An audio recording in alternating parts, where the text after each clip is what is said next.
नमस्कार दोस्तों, ज्ञान मीमांसा की यूट्यूब चैनल में आप सभी का स्वागत है। आज के इस वीडियो में पढ़ेंगे हम बस्तर का दशहरा। तो देखिए, बस्तर का दशहरा का महत्व न केवल छत्तीसगढ़ में है, अपितु यह पूरे देश भर में है, पूरे भारत में और साथ साथ विदेशों में भी बस्तर का दशहरा जो है प्रसिद्ध है। बस्तर की दशहरा जैसे बाकी क्षेत्रों में रावण पे राम जी की विजय के प्रतीक के रूप में मनाया जाता है। दशहरा रावण के वध के और सत्य की विजय के प्रतीक के रूप में मनाया जाता है, जबकि बस्तर का दशहरा सबसे अलग है, क्योंकि यहाँ जो है बस्तर का दशहरा जो है दंतेश्वरी देवी को समर्पित है। दंतेश्वरी देवी की आराधना उनकी यात्रा निकालने के लिए मनाया जाता है। देखिए, ये बस्तर का दशहरा जो है 75 दिनों तक चलता है, जो कहाँ से स्टार्ट होता है, श्रावण माह के अमावस्या। तो श्रावण माह के अमावस्या से लेकर के अश्विन अर्थात कुमार माह के त्रयोदशी तक के चलता है। त्रयोदशी भी नहीं है, जो है चतुर्दशी तक चलता है। चतुर्दशी तक चलता है, ठीक, चतुर्दशी तक के चलता है। तो देखिए 75 दिन कैसे हो रहे हैं। तो यहाँ श्रावण मास की अमावस्या अर्थात श्रावण माह के कितने दिन हो गया, अमावस्या से स्टार्ट हो रहा है। तो श्रावण माह के दूसरा पाख पूरा और अमावस्या तो 16 दिन हो गए। प्लस श्रावण के बाद कौन सा माह आता है, भादो। ठीक, तो भादो माह के पूरे 30 दिन चलेंगे, भादो माह के पूरे 30 दिन। और प्लस अश्विन माह के, देखिए अश्विन का पहला कौन सा पाख आ गया, जो कृष्ण पक्ष आता है पहले, कृष्ण पक्ष के पूरे 15 दिन, प्लस जो शुक्ल पक्ष है उसके कितने 14 दिन। तो ये चतुर्दश तक होगा ना, चतुर्दश तो 14 दिन तक ये। तो देखिए 15 और ये प्लस 14, तो ये टोटल कितने दिन हो गए, तो टोटल जोड़ेंगे तो आप 75 दिन। तो पूरे 75 दिनों तक चलने वाला दशहरा है बस्तर का दशहरा। तो यहाँ देखिए 75 दिनों तक चलता है। इसमें प्रमुख रस्म जो है 13 दिवस होता है, जिसे बहुत ही हर्षोल्लास के साथ मनाया जाता है। बस्तर की दशहरा का प्रारंभ काकतीय शासक पुरुषोत्तम देव द्वारा किया गया था, जिनका कार्यकाल 1408 से 1439 ईस्वी तक था। तो काकतीय शासक थे पुरुषोत्तम देव, उनके द्वारा बस्तर दशहरा और इसके साथ साथ गोचा पर्व का भी प्रारंभ जो है इन्हीं के द्वारा किया गया था। ठीक, अगला देखिए इसका प्रारंभ कब से होता है, तो श्रावण माह के अमावस्या अर्थात इस दिन क्या होता है, हरेली पर्व रहता है। इसी दिन से प्रारंभ माना जाता है बस्तर के दशहरा का। और इसका समापन जो है अश्विनी शुक्ल पक्ष अर्थात कुंवार शुक्ल पक्ष के चतुर्दशी 14वें शुक्ल पक्ष के 14वां दिन तक के चलता है। तो टोटल कितने 75 दिनों तक चलने वाला दशहरा है। इसका कुल अवधि 75 दिन हो गया, जिसमें प्रमुख रस्म 13 दिन के होते हैं। तो जिसमें सबसे प्रमुख रस्मों को अगर देखा जाए तो 13 दिन के होते हैं। अब यहाँ देखिए, यहाँ दो चीजें हैं। पहला प्रथम कार्यक्रम, तो प्रथम कार्यक्रम जो है पाठ यात्रा कहलाता है। पाठ यात्रा जो किस दिन होता है, श्रावण मास अमावस्या के दिन पाठ यात्रा। और दूसरा क्या है, प्रथम रस्म। तो 13 प्रमुख रस्मों में से प्रथम रस्म देखें तो काछिन गादी है। तो काछिन गादी रस्म है, जो यह कुंवार के जो नवरात्रि प्रारंभ होता है उससे एक दिन पहले किया जाता है, कुछ दिन किया जाता है। देखिए यहाँ दिया हुआ है अश्विन माह के अमावस्या को किया जाता है, तो अर्थात उसी के एक दिन पहले कुमार के नवरात्रि प्रारंभ होने के एक दिन पहले किया जाता है इसे काछिन गादी को। तो प्रमुख रस्म जो है यहाँ से स्टार्ट होता है काछिन गादी से। अंतिम रस्म देखे तो अंतिम रस्म जो किस दिन, ये अश्विन शुक्ल पक्ष के जो है द्वादश को अर्थात 12वें दिन, शुक्ल पक्ष के 12वें दिन जो मूर्य दरबार रहता है उसे जो है अंतिम रस्म के रूप में देखा जाता है। उसके बाद भी 2 दिन और चलेगा, परंतु उसे जो है प्रमुख कार्यक्रमों में शामिल किया जाता है। अंतिम रस्म जो है मूर्य दरबार माना जाता है। जो 13 प्रमुख रस्में हैं उसमें प्रथम रस्म काछिन गादी है और अंतिम रस्म मूर्य दरबार है। तो यहाँ देखिए तुपकी, तो ये तुपकी जो है वाद्य यंत्र है। तो तुपकी, इसका आकार बंदूक जैसा होता है, जिसे भगवान जगन्नाथ को सलामी दिया जाता है। इसका निर्माण ध्रुव एवं भद्र जनजाति द्वारा किया जाता है। तो ये तुपकी बस्तर के दशहरा में ही प्रयोग किया जाता है। इससे जो है सलामी दिया जाता है, भगवान जगन्नाथ को सलामी दिया जाता है इससे। ठीक, तो इसका निर्माण भद्र और ध्रुव जनजाति के लोग करते हैं, इसे भी आपको याद रखना है। अब देखिए सबसे पहले यहाँ का जो पहला कार्यक्रम है क्या कहलाता है, वो पाठ यात्रा। तो सबसे पहला कार्यक्रम पाठ यात्रा। पाठ यात्रा कब होता है, श्रावण मास से अमावस्या अर्थात हरेली पर्व जिस दिन से बस्तर के दशहरा का प्रारंभ होता है उसी दिन को कहा जाता है पाठ यात्रा। पाठ यात्रा इसके अर्थ है ढुलरू घोटला। ढुलरू खोटला, तो ढुलरू खोटला का अर्थ क्या होता है, रथ निर्माण की लकड़ी की पूजा करना। तो पाठ यात्रा का सामान्य अर्थ देखें तो इसका अर्थ वही है कि रथ निर्माण के लिए जिस लकड़ी का प्रयोग करना है उस लकड़ी का क्या करना, पूजा करना ही पाठ यात्रा कहलाता है। यह बस्तर दशहरा का प्रथम कार्यक्रम है, जिसमें उस लकड़ी की पूजा की जाती है जिससे रथ का निर्माण किया जाता है। अब देखिए, अब हर काम के लिए अलग अलग गांव के परगना के लोगों को दायित्व दिए जाते हैं। तो सबसे पहले लकड़ी लाने का दायित्व किनका होता है, तो अगरवरा, कचोरा पार्टी और राकेरा परगना। तो ये 3 परगना के गांव के लोग जो हैं लाते हैं लकड़ी को। तो अगरवारा, कचोरा पाटी एवं राकेरा, इन 3 गांव के लोग क्या लाते हैं? लकड़ी। रथ बनाने के लिए बढ़ाई का काम कौन करते हैं? तो झार उमर गांव। तो झार उमर गांव, तो इसे कैसे याद रखेंगे? झार उमर गांव। झार को अब आप देख सकते हैं झाड़, और झाड़ किसका रहता है? लकड़ी का। तो लकड़ी के जो काम करेंगे, लकड़ी के क्या करेंगे? बढ़ाई। बढ़ाई लोग काम करेंगे लकड़ी का। तो लकड़ी रथ बनाने के लिए बढ़ाई जो रहेंगे वो झार उमर गांव के लोग रहेंगे। अगला है रथ बनाने वाले लोहार। तो रथ बनाने के लिए लोहार जो है बेड़ा उमर गांव के। तो बेड़ा से क्या क्या रख सकते हैं? बेड़ी। बेड़ा से बेड़ी, और बेड़ी किस चीज़ का रहता है? लोहे का बना होता है। तो वहाँ जो लोहार रहेंगे रथ के लिए, जो लौह वाले चीज़ों का इस्तेमाल करने के लिए जो बनाएंगे, वो कौन रहेंगे? बेड़ा उमर गांव के लोग। अगला है रथ खींचने वाले रस्सी। तो रथ खींचने वाली रस्सी को कौन बनाते हैं? ये करंजी, सोनबाला, केसपाल। तो यहाँ केस, केस मतलब बाल ही होता है यार, तो ये लंबे रस्सी के समान होते हैं केस, करंजी। तो ये केस, सोनाबाल और केसपाल, तो ये किससे याद रखेंगे आप? लंबे रस्सी के समान। तो ये रस्सी का निर्माण करते हैं। तो इन गाँव के लोगों द्वारा रस्सी का निर्माण किया जाता है।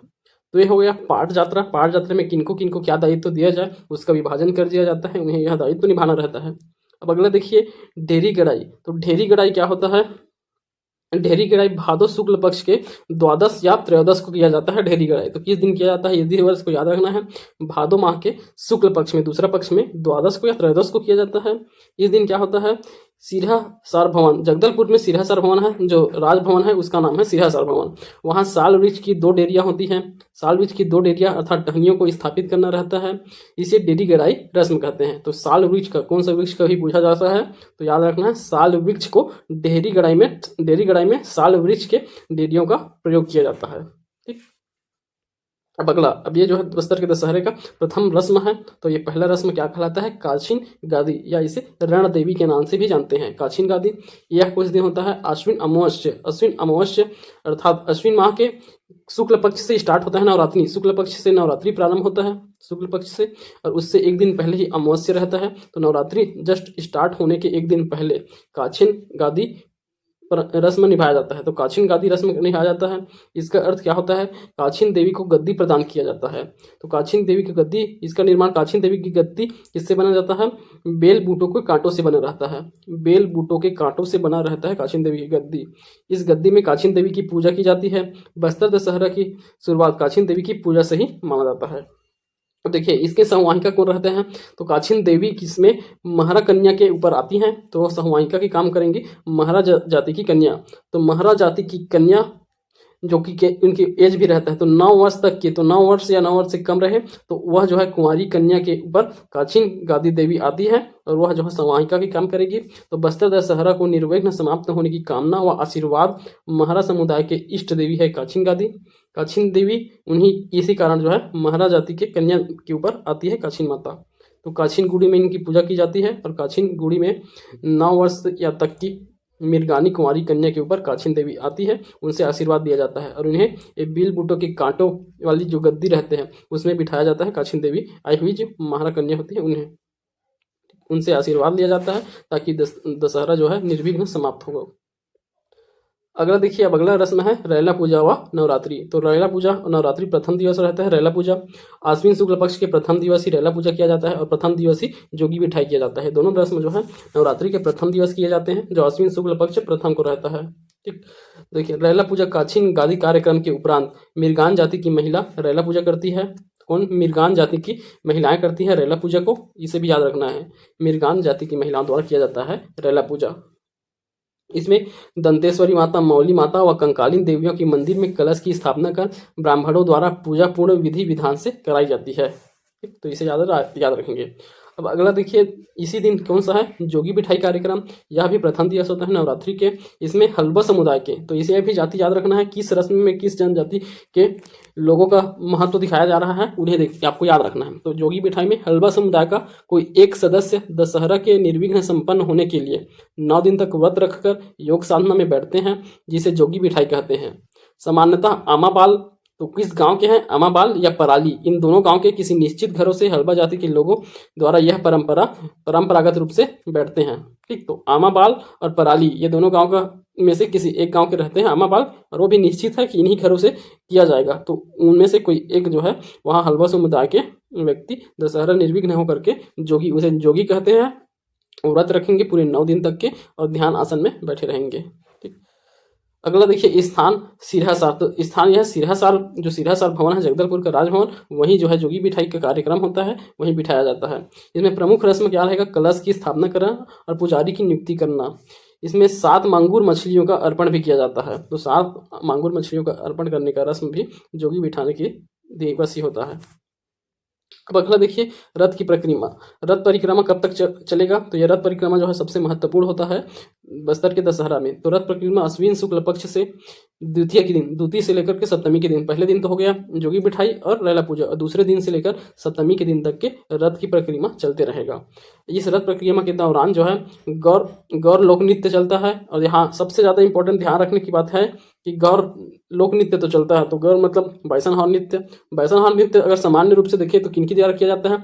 दंडामी माड़िया या माड़िया जनजाति के द्वारा किया जाता है, ठीक। लेकिन इसमें बस्तर के दशहरा में यह जो है मुंडा जनजाति के द्वारा किया जाता है गौर नृत्य। तो इसे ध्यान रखना है, मुंडा जनजाति द्वारा दशहरा के दौरान किया जाता है।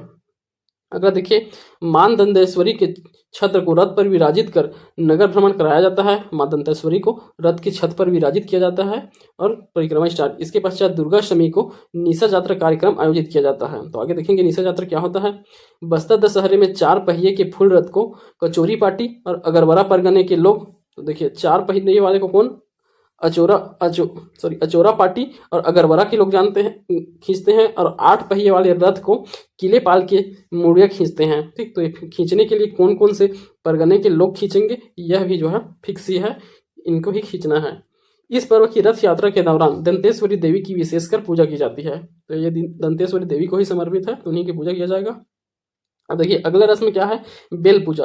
बेल पूजा यह जो है सप्तमी के दिन होता है, अश्विन शुक्ल पक्ष सप्तमी के दिन। इसमें मंदिर से में लगे बेल की पूजा की जाती है। तो मंदिर में लगे हुए बेल की पूजा की जाती है। बेल अर्थात एक घंटे की पूजा किया जाता है, जो मंदिर में घंटे लगे हुए हैं उसी के बेल की पूजा की जाती है। दुर्गाष्टमी निशा यात्रा। तो दुर्गाष्टमी के दिन क्या होता है? निशा यात्रा। यह अश्विनी अष्टमी के दिन होगा। इसमें दुर्गा अष्टमी के दिन निशा यात्रा का कार्यक्रम रखा जाता है, जिसमें जुलूस जगदलपुर नगर के इतवारी बाजार से लेकर के पूजा मंडप तक के आता है। तो इतवारी बाजार से पूजा मंडप तक के यात्रा निकाला जाता है, जिसे निशा यात्रा कहते हैं। अब देखिए अब जोगी उठाई अब 9वीं के दिन होगा। जोगी उठाई 9 दिन के व्रत पूर्ण करने के बाद जो जोगी बैठे हुए हैं उनको जो है भेंट प्रदान किया जाता है। राजा द्वारा जो है भेंट प्रदान किया जाता है, और इसी परंपरा को क्या कहते हैं? रस्म को कहेंगे जोगी उठाई। फिर अगला है मावली परघाव। मावली माता बस्तर की प्रमुख देवी है मावली माता, ठीक। तो अश्विन पक्ष 9वीं को मावली देवी का स्वागत करना रहता है। तो बस्तरिया के कदरिया पूर्व इष्ट देवी है। कदरिया बस्तर के कदरिया क्षेत्र में है मावली माता मंदिर। तो मावली माता को पालकी में बिठाकर दंतेवाड़ा से बस्तर लाया जाता है। दंतेवाड़ा से बस्तर लाया जाता है, जो 4 माड़िया जाति के व्यक्तियों द्वारा कंधे में उठाकर लाया जाता है। तो मावली माता को यहाँ दंतेवाड़ा से बस्तर लाने की जो रस्म है वही जो है मौली परघाव कहा जाता है, और यह मुड़िया जनजाति के 4 लोगों द्वारा कंधे में बिठाकर लाया जाता है। 9वीं के दिन होता है मौली परघाव। फिर अगले होगा भीतर रैनी। तो भीतर रैनी में क्या होगा? जो रथ अभी तक परिक्रमा कर रहे थे उस रथ को जो है अंदर छुपा लेंगे तो वह भीतर रैनी कहलाएगा। अब उस रथ को बाहर निकालेंगे तो बाहर रैनी। तो देखिए विजयदशमी के दिन, 10वीं के दिन क्या होता है? भीतर रैनी की परंपरा होता है, भीतर रैनी। इसमें विजयदशमी के दिन 8 पहिए वाले रथ पूर्ववर्ती रथ को नगर भ्रमण कराया जाता है। रथ परिक्रमा पूर्ण होने के उपरांत इस रथ को प्रथानुसार कुमड़ा कोट ले जाया जाता है। तो कुमड़ा कोट में उसे ले जाके छुपा दिया जाता है भीतर रैनी। तो ये भी एक परंपरा है, कुमड़ा कोट में छुपाया जाता है रथ को। नागरिकों को रुमाल व बीड़े अर्थात पान देकर सम्मानित किया जाता है। तो जो चोरी करते हैं ये चोरी किया जाता है। भीतर रैनी में क्या होते हैं? रथ की चोरी होता है। तो ये परंपरा है, ये कुमड़ा कोट के परगने के लोग जो है इसका चोरी करते हैं और इसे ले जाते हैं। फिर उनको चोरी करने के लिए भी उन्हें रुमाल और बीड़े पान से उनका सम्मान किया जाता है। रुमाल दिया जाता है और पान देकर उन्हें सम्मान किया जाता है। अब देखिए अब होता है बाहर रैनी। अब बाहर रैनी, अब इन्हें किसी जाति द्वारा जो है इसे बाहर किया जाए, बाहर निकाला जाएगा भीतर रैनी। इसे यह जो है अश्विन शुक्ल एकादशी को होता है, उसके अगले दिन दशहरा के अगले दिन विजयदशमी के। इस दिन कुमड़ा कोट में राजा देवी को नया अन्न अर्पित कर प्रसाद ग्रहण करते हैं। तो ये कुमड़ा कोट में छुपाए रहते हैं। फिर देखिए यहाँ जो है राजा द्वारा युद्ध लड़ा जाता है किनसे? भद्रा जाति के लोगों से। तो देखिए इस कार्यक्रम में धनु कांडे की धूम होती है। धनु कांडे क्या होता है? धनु कांड्या, ठीक। तो धनु कांडे सबसे पहले आपको याद रखना है, इसका संबंध जो है भद्रा जनजाति से है। तो ये बस्तर के दशहरा में भद्रा जनजाति से संबंधित रस्म है। तो इसमें धनु कांड्या में बस्तर जनजाति के लोग राजा से युद्ध लड़ते हैं। बस्तर ये जो क्या है अभी रथ है उसे जो अंदर छुपाए हुए हैं उस रथ को बाहर निकालने के लिए राजा को भद्रा जनजाति से युद्ध लड़ना पड़ता है। तो इसी युद्ध को कहा जाता है धनु कांडे। तो धनुष बाण से युद्ध लड़ा जाता है राजा द्वारा, फिर जो है इसे क्या करते हैं विजित होकर के बाहर किया जाता है किसी रथ को। तो इसी से रथ को जो है बाहर किया जाता है। बाहर रैनी का झूलेदार तथा कुमड़ा कोट में सिंह द्वार की ओर अग्रसर होता है। तो ये जो भी बहुत प्रसिद्ध है बाहर रैनी का रस्म। तो इसे याद रखेंगे, भीतर रैनी में भीतर किए और कुमड़ा कोट में कर रहे हैं, वहीं कुमड़ा कोट में जो है भद्रा जनजाति से युद्ध लड़के राजा द्वारा इसे बाहर किया जाता है। यह क्या है बाहर रैनी रस्म। अब अगला देखिए मुरिया दरबार। तो यह जो है प्रसिद्ध 13 रस्मों में से प्रमुख एक लास्ट अंतिम रस्म है ये मुरिया दरबार। मुरिया दरबार इसमें अश्विन शुक्ल द्वादशी को होता है, 12वें दिन होता है। इसी दिन सिरहासार जगदलपुर में राजा मुरिया दरबार का आयोजन करते हैं। तो देखिए अभी जो है राजा के रूप में जो है जो मुख्यमंत्री हैं वो जो है मुरिया दरबार में हिस्सा लेते हैं। मुख्यमंत्री द्वारा मुरिया दरबार में हिस्सा लिया जाता है राजा के रूप में। तो ये सिरहासार भवन जगदलपुर में आयोजित किया जाता है। इस सभा में ग्राम वासियों की सामान्य समस्याओं पर चर्चा का निराकरण किया जाता है। तो लोगों को जो है अपने अपने जो समस्याएं हैं उनको जो है राजा को बतलाते हैं, उन पर सभी द्वारा चर्चा किया जाता है और उस चर्चा का निराकरण करके उस समस्या का निराकरण निकाला जाता है चर्चा के माध्यम से। तो यही मुरिया दरबार लगता है। मुरिया दरबार की प्रथा जो है कब से चल रहा है, तो ये जो है 1876 8 मार्च 1876 से मुरिया दरबार की प्रथा चल रहा है। ये मुरिया जनजाति द्वारा मुरिया विद्रोह हुआ था उस समय 1876 में, उसी समय से प्रारंभ है मुरिया दरबार। ठीक, तो जो है अभी भी यह जो है दशहरा बस्तर के दशहरा का प्रमुख रस्म बन चुका है मुरिया दरबार। आगे देखिए काछन यात्रा। तो काछन यात्रा यह भी किस दिन होता है, अश्विन शुक्ल द्वादश के दिन होता है। इसी दिन जिस दिन मुरिया दरबार लगेगा। बस्तर दशहरा पर्व में सभी कार्य निर्विघ्न रूप से संपन्न होने पर काछन देवी को आभार प्रकट करने के लिए काछन यात्रा पूजा विधान किया जाता है। तो काछन देवी से पहले प्रारंभ होने से पहले उनसे आशीर्वाद लिया गया था, फिर संपन्न होने के बाद जो है उनकी यात्रा निकाला जाता है और उनकी विधि विधान से पूजा किया जाता है काछन देवी की। तो ये भी द्वादश के दिन होगा। अब अगले 13 के दिन क्या होता है, कुटुम्ब यात्रा। तो देखिए कुटुम्ब यात्रा का जो रस्म है वह अश्विन शुक्ल 13 के होता है। तो 13वें दिन होगा यह। बस्तर दशहरा में शामिल हुए सभी स्थानीय देवी देवताओं की विदाई की रस्म कुटुम्ब यात्रा कहलाता है। तो सभी देवी देवता स्थानीय देवी देवता हैं उनकी विदाई कुटुम्ब यात्रा कहलाएगा। अपने घर में वापस लौटना, कुटुम्ब मतलब घर, कुटुम्ब यात्रा। ठीक, और देखिए गंगा मुंडा यात्रा। तो ये गंगा मुंडा यात्रा या इसे ओहाड़ी के नाम से भी जानते हैं, ये अश्विन शुक्ल चतुर्दशी को होता है। तो 14वें दिन होगा चतुर्दशी को। इस दिन विदाई रस्म होता है। मावली माता की विदाई सम्मान में गंगा मुंडा यात्रा संपन्न होता है। तो इस दिन मावली माता को कहाँ किया जाता है, विदा किया जाता है। दंतेवाड़ा से लाई गई मावली माता को विदा किया जाता है। तो दंतेवाड़ा से पहले लाए थे मावली परघाव माध्यम से, मावली परघाव जो रस्म था उसके माध्यम से कहाँ मावली माता को दंतेवाड़ा से बस्तर लाते हैं। अब मावली माता को ही यहाँ से बस्तर से कहाँ दंतेवाड़ा ले जाएंगे। तो ये उनकी विदाई रस्म है, इसे गंगा मुंडा यात्रा के नाम से। और यह जो है अंतिम दिन होता है बस्तर के दशहरे का। तो इस प्रकार जो है बस्तर का दशहरा 75 दिनों तक चलने वाला जो है भारत के जो है सबसे बड़ा दशहरा है। तो देखिए इस प्रकार आप दशहरा से संबंधित महत्वपूर्ण तथ्यों को याद रखेंगे। और देखिए इसी चैप्टर में हम पढ़ लेते हैं इसी वीडियो में लोक महोत्सव, मेला और लोक उत्सव। तो छत्तीसगढ़ में लोक महोत्सव होते हैं, प्रसिद्ध मेले लगते हैं। इन सबको हम यहाँ संभाग वाइज दिया गया है, उसे पढ़ लेंगे एक बार। तो सबसे पहले देखिए सरगुजा संभाग में कौन कौन महत्वपूर्ण महोत्सव का आयोजन किया जाता है। तो सबसे पहले तातापानी महोत्सव, यह बलरामपुर जिले के तातापानी जो वाटरफॉल है, तातापानी जो गर्म पानी का फुहारा है, वहाँ आयोजित किया जाता है। इसका प्रारंभ 2012 में किया गया है। रामगढ़ महोत्सव आपको पता है, सरगुजा की रामगढ़ की पहाड़ी में आषाढ़ माह के प्रथम दिवस इसका आयोजन किया जाता है रामगढ़ महोत्सव का। कुदरगढ़ महोत्सव, यह सूरजपुर के कुदरगढ़ पहाड़ी में होता है, कुदरगढ़ माता के ऊपर अर्पित है। ठीक, अगला मैनपाट महोत्सव, मैनपाट में सरगुजा में 2012 से यह भी प्रारंभ है। कोरिया महोत्सव बैकुंठपुर में होता है, रामानुज प्रताप सिंह द्वारा इसे प्रारंभ कराया गया था बैकुंठपुर कोरिया में। झुमका महोत्सव कोरिया में, तो इनको याद रखना है। यहाँ कौन सा आपको ये नया है, झुमका महोत्सव। तो झुमका महोत्सव कोरिया में होता है, ये आपको अच्छे से याद रखना है। बाकी कुदरगढ़ आपको पता है, सूरजपुर मैनपाट कोरिया में ही होगा। रामगढ़ सरगुजा रामगढ़ की पहाड़ी में, तातापानी भी बलरामपुर में। ठीक, ये सभी याद रहेंगे। झुमका को आपको याद रखना है कहाँ, कोरिया। झुमका कहाँ गिरा, कोरिया में गिरा है। ठीक, अगला देखिए बिलासपुर संभाग। बिलासपुर संभाग में कौन कौन से हैं, सबसे प्रसिद्ध है चक्रधर समारोह रायगढ़ का चक्रधर समारोह। श्री नारायण महोत्सव जांजगीर चांपा में, जाजलदेव महोत्सव जांजगीर में, मल्हार महोत्सव बिलासपुर में होता है, रतनपुर महोत्सव बिलासपुर में, पाली महोत्सव कोरबा में, अरपा महोत्सव गौरीला पेंड्रा मरवाही में। इसे याद रखेंगे, अरपा महोत्सव कहाँ, गौरीला पेंड्रा मरवाही। राउत नाचा महोत्सव बिलासपुर में जो 1978 से प्रारंभ है। मदकू मेला कहाँ लगेगा, दखान मुंगेली में आता है मतकू, मतकू द्वीप है वहाँ लगता है, जो कि दखान क्षेत्र में आता है। बैतलपुर के पास दखान मुंगेली जिला में आता है। यह ईसाइयों का मेला है, मतकू मेला। तो इसमें लगभग सभी याद रहेंगे। अरपा महोत्सव को याद रखना है। अरपा महोत्सव गरीला पेंड्रा मरवाही में होता है। आगे देखिए रायपुर संभाग। तो रायपुर संभाग में कौन कौन से प्रमुख है? चंपारण मेला रायपुर में वल्लभाचार्य की जयंती के दिन पर आयोजित किया जाता है चंपारण में। अगला है सोना खान महोत्सव। यह सोना खान में होता है 10 दिसंबर को। आदिवासी लोक महोत्सव के रूप में मनाया जाता है 10 दिसंबर को सोना खान में सोना खान महोत्सव। सिरपुर महोत्सव महासमुंद में, यह बुद्ध पूर्णिमा को मनाया जाता है सिरपुर महोत्सव। करिया ध्रुव मेला अर्जुनी महासमुंद में होता है। करिया ध्रुव, तो ये याद रखना है। करिया ध्रुव कहाँ? अर्जुनी महासमुंद में करिया ध्रुव मेला।